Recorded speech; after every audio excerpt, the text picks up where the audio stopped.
Hi friends. தற்காலத்தில் பலரும் விரும்பி வழிபடும் தெய்வமாக வராகியம்மன் திகழ்கிறார்.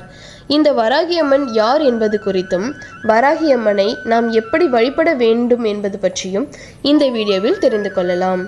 வெற்றிகளின் நாயகியாக போற்றப்படுபவள் ஸ்ரீ வராகியம்மன். அதேவேளை எதிர்பாராத ஆபத்துகள், விபத்துகள், தொல்லைகள், நோய்கள் என சகல துன்பங்களிலிருந்தும் நம்மை காப்பவளும் அவளே. மேலும் வராகமூர்த்தியின் அம்சமானவள் என்பதால் இவளை வணங்கி வேண்டிட நில பிரச்சனை, சொந்த வீடு வாங்க முடியாத நிலை, நிலம் தொடர்பான வில்லகங்கள், வீடு கட்ட முடியாமல் தவித்தல், பாகம் பிரிப்பதில் இருக்கும் இழுபறி போன்ற பிரச்சனைகளை தீர்ப்பதிலும் பெரும் கருணை கொண்ட தாய்வள். வராகி திருமாலின் வராக அம்சமாவார். இவர் வராகம் எனும் பஞ்சு முகமும் 8 கரங்களையும் உடையவர். தன் பின் 2 கைகளில் தண்டத்தினையும் கலப்பையும் கொண்டவராவர். மேலும் தாந்திரிக வழிபாட்டு முறைகளில் வராகியம்மன் மிக முக்கிய தெய்வமாக வழிபடப்பட்டுள்ளார். வராகியம்மன் வழிபாடு என்பது மிக பழங்காலம் தொட்டே பாரத நாட்டில் இருந்து வருவதாக வரலாற்று ஆய்வுகள் கூறுகின்றன. தமிழகத்தை ஆண்ட சோழ அரச பரம்பரையின் வெற்றி தெய்வமாக வராகியம்மன் வழிபடப்பட்டுள்ளார். ராஜராஜ சோழன் தான் கட்ட விரும்பிய திருவுடையார் கோயிலுக்கான தகுந்த இடத்தை வராகியம்மனே காற்றுப்பன்று வடிவத்தில் வந்து காட்டியதாகவும் அதன்படியேதான் அவ்விடத்தில் ராஜராஜ சோழன் திருவுடையார் கோயிலை கட்டியதாகவும் புராணங்கள் கூறுகின்றன.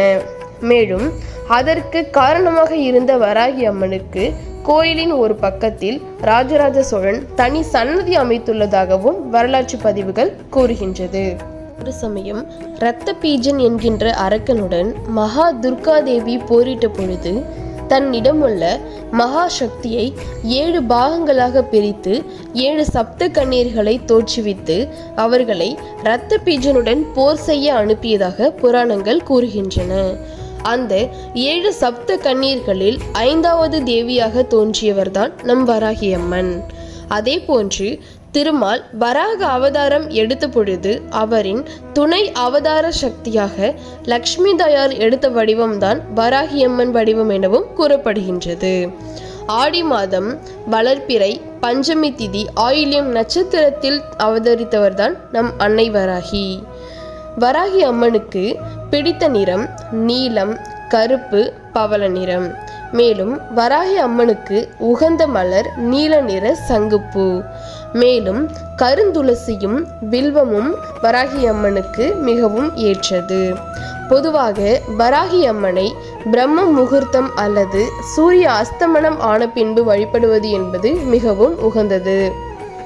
ஒவ்வொரு மாதத்திலும் வருகின்ற வளர்ப்பிறை தேய்பிறை பஞ்சமி திதியில் விரதம் இருந்து வழிபட்டால் நல்லது.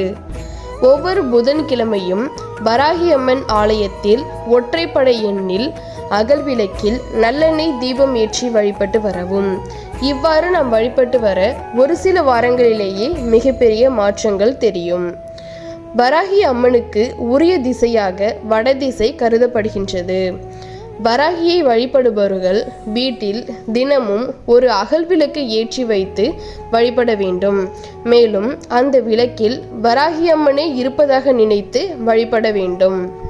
வராகி அம்மனை வழிபட்டு சித்தியை அடைய வேண்டும் என்றால் ஒரு குரு அவசியம் தேவை.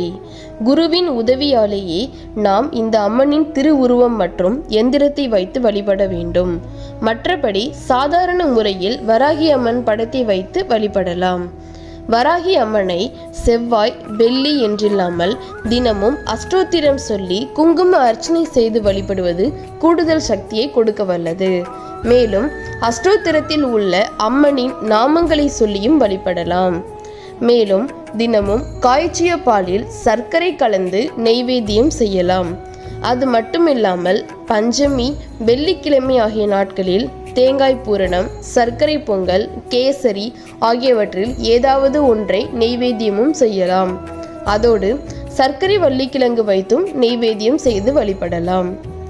கஷ்டம், கடன் பிரச்சனைகளில் இருந்து விடுபட வளர்ப்பிறை தேய்பிறை பஞ்சமி திதியில் ஒரு தேங்காய் உடைத்து அதன் 2 மூடிகளிலும் நெய் மற்றும் பஞ்சு திரி போட்டு குங்குமம் இட்டு தீபம் ஏற்றி வழிபட வேண்டும். மேலும் அந்த தீபம் தானாகவே மலையேற விட வேண்டும். மாலை நேர வழிபாடுகளில் முதன்மையான இடம் வக்ர தெய்வங்களுக்கு உண்டு. வராகியை மாலை நேரம் தொழும்போது மட்டும் இவள் சக்தியும் பெருகும், நம் வலிமையும் பெருகும். எனவே நாம் அனைவரும் வராகி அம்மனை வழிபட்டு அவரின் அருளை பெறுவோம். நன்றி, வணக்கம் நண்பர்களே.